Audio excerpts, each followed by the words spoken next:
Panama Canal 22 years ago.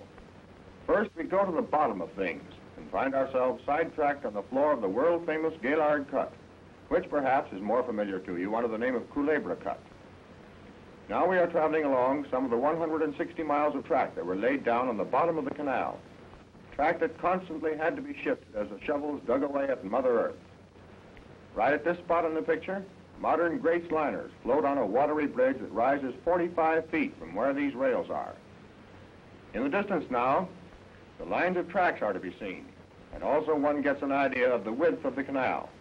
Originally specified to be 200 feet in width at the bottom, President Roosevelt, TR that was, ordered the dimensions changed to 300 feet, costing the United States an extra $13 million and well worth it. Local and white labor were employed in the building of the canal, the white labor being called the gold standard, the native labor the rest. Here's one of the native signalmen. The government kept one of these men, flag in hand, at every switch in Culebra Cut. It had to, for every minute and a half during the peak of activity in Culebra, a train loaded with dirt rumbled on its way to Gatun Dam and locks. And despite that, it was almost impossible to keep enough empty cars on hand to tax the capacity of the 101 steam shovels used. We don't want to bore you with figures, but in passing we might mention that the government used over 300 locomotives and over 4,000 cars of rolling stock in this work. Now we are approaching the most famous part of the Culebra Cut. First, a full view of the cut, showing something of its depth, with the steam shovels biting away at it and each chewing off as high as 7 cubic yards at a bite. These particular shovels are working on the famous cucaracha slide.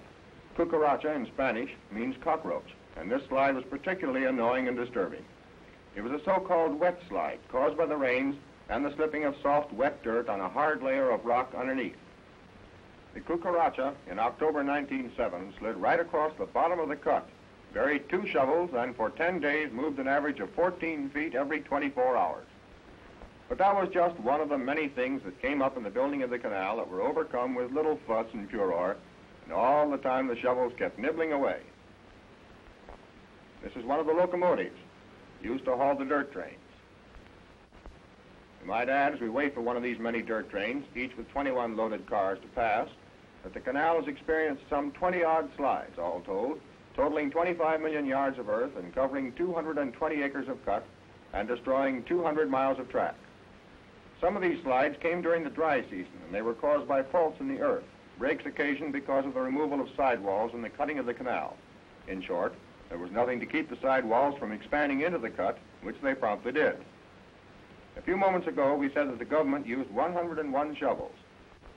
Some of them were left by the French, who, under de Lesseps, builder of the Suez Canal, first started work back in 1882. These, however, are good old American shovels. They are working here just past the sheer face of Culebra at the lowest point of the cut, the very real bottom of the Panama Canal. The loading of the empty dirt trains is done very quickly with those big dippers, and don't worry, the shovels always dig themselves out.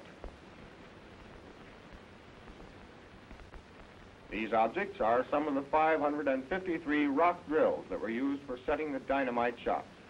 6 million pounds of explosives a year were used in the cutting of this gigantic ditch during its 9-mile length.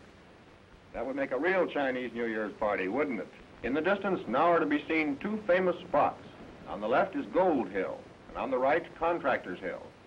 It is said that it was from the top of Gold Hill that Balboa first saw the Pacific Ocean, but that was a long time ago, and, well, you know how people will talk. At each end of that suspension bridge, around 1910 and 12, there were a couple of sizable little communities, contractors' camps they were. But with the completion of the work, they were demolished and not a vestige remains of their presence. This looks like a desert stream in early spring, but it's really the first water ever to enter the Panama Canal proper, finding its way into it from the Chagres River. The Chagres Basin is now filled by Gatun Lake, formed by the man-made, low-lying Gatun Dam at the Atlantic end of the canal. And once again we view the face of Culebra Cut, showing how it looked back there in 1912 at its highest point. They took 37 million cubic yards of dirt out of Culebra, and the cost, well, it's difficult to get actual figures, but the entire canal had an estimated cost of some $375 million. Yes, we know that all steam shovels look alike, Just the same, this one is distinctive, for this big brute was the shovel that dug its way through the entire length of the canal, from one end to the other. And while the shovels dig, we'll turn to the place where all those dirt trains were going, Gatun. We're standing on the top of the dam, looking south toward Gatun Lake. In the distance, you saw the guide pier along which eastbound ships tie up before they are to enter the first of the 3 Gatun locks, through which the ships are lowered 85 feet to the level of the Atlantic. The camera swings in slow panorama, and on the hill in the distance, the administration buildings come into view. It was in these buildings that all the orders were formulated for the building of the Great Gatun Dam and locks. This bridge-like structure is one of the 2 emergency locks. Should anything go wrong with the regular lock gates, one of these could be swung across the lock in question, and then it would drop big steel plates to form a supplementary gate. And here is one of the pair of upper locks. Look at the size of it. 1,000 feet long, 110 feet wide, and 83 feet deep. 2 million yards of concrete were used in the Gatun end of the canal, and the work took from 1906 to 1911.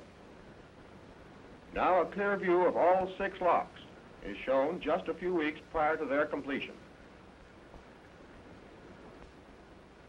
Here is the other emergency lock. The regular lock gates can be closed in 2 minutes, although they weighed from 4 to 700 tons each.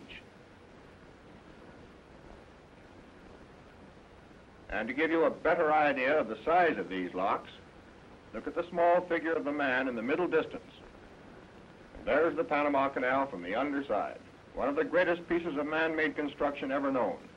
First talked of in 1825, when Henry Clay appointed a committee to look into the idea, and through which the first ship passed on August 3rd, 1914, and opened officially on August 15th the same year. The Panama Canal, a monument to Colonel Goethals, General Gorgas, and the American people.